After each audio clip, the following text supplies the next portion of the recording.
और बड़ी खबर इस वक्त की आ रही है दिल्ली से। महिला कांग्रेस की राष्ट्रीय कार्यकारिणी घोषित कर दिया। 8 महासचिव, 33 सचिव, 36 समन्वयक नियुक्त किए गए हैं। आपको बता दें कि छत्तीसगढ़ से ममता चंद्राकर जो कि राष्ट्रीय महासचिव बनी है, ममता चंद्राकर को राष्ट्रीय महासचिव बनाया गया है। मयूर सिंह, तुलिका कर्मा को राष्ट्रीय सचिव बनाया गया है। तो प्रीति उपाध्याय, राशि त्रिभुवन राष्ट्रीय समन्वयक बनी है।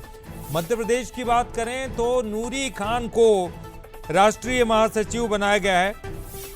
नूरी खान को राष्ट्रीय महासचिव बनाया गया है और दीप्ति सिंह को राष्ट्रीय सचिव बनाया गया है।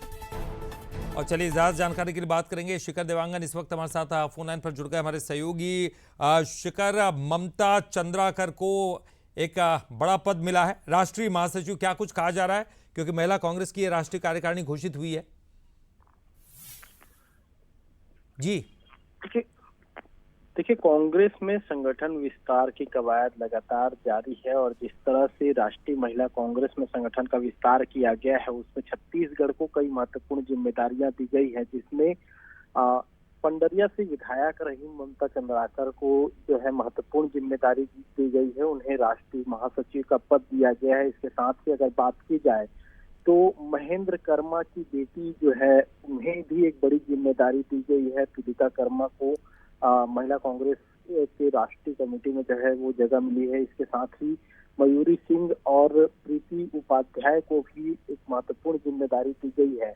कुल मिलाकर कहा जा सकता है कि छत्तीसगढ़ में महिला कांग्रेस की जो तमाम जो नेताएं हैं, उन्हें जो है महत्वपूर्ण जिम्मेदारियां दी गई हैं और जिस तरह से उन्हें जिम्मेदारी दी गई है, इससे ये कहा जा सकता है कि इस बार जो संगठन में परिवर्तन किया गया है उसमें छत्तीसगढ़ को भी तवज्जो दिया गया है। कई महत्वपूर्ण पद छत्तीसगढ़ को मिले हैं और ऐसे में इस बात का भी जिक्र किया जा सकता है कि आने वाले दिनों में छत्तीसगढ़ में जब बदलाव होंगे तो कई बड़े चेहरे जो है वो देखने को मिल सकते हैं, क्योंकि संगठन सृजन के तहत जिस तरह से बदलाव किए जा रहे थे, उसके बाद अब जो बदलाव किए गए हैं उसमें इस बात की पुष्टि की जा सकती है कि एक बड़ी जिम्मेदारी छत्तीसगढ़ को मिली है। निश्चित ये एक बड़ी जिम्मेदारी छत्तीसगढ़ में भी मिली है। और बहुत बहुत शुक्रिया आपका शिखर इस पूरी जानकारी के लिए। और मध्य प्रदेश के भी बड़े नेताओं को जिम्मेदारी मिली है। कांग्रेस की बड़ी नेता जो कि यहाँ पर राष्ट्रीय महासचिव बनाई गई, नूरी खान, और उस बारे में ज्यादा जानकारी के लिए बात करेंगे। हमारे साथ हमारे सहयोगी सूरज शर्मा जुड़ गए। सूरज, उज्जैन की रहने वाली नूरी खान एक समय उज्जैन उत्तर सीट की प्रबल दावेदार भी रही हैं। ऐसे में अब उनको राष्ट्रीय महासचिव का एक बड़ा दर्जा मिला है।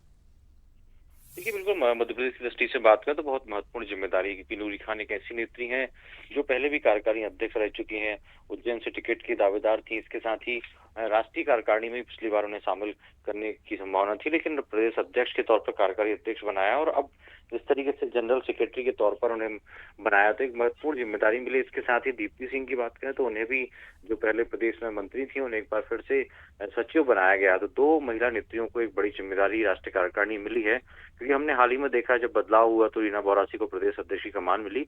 उसके बाद अब राष्ट्रीय कार्यकारिणी में फिर से एक बार मध्य प्रदेश को प्रतिनिधित्व मिला है। ये मध्य प्रदेश की दृष्टि से और महिला कांग्रेस की दृष्टि से एक महत्वपूर्ण खबर मानी जा रही है। चलिए, बहुत बहुत शुक्रिया आपका इस पूरी जानकारी के लिए, बातचीत करने के लिए। और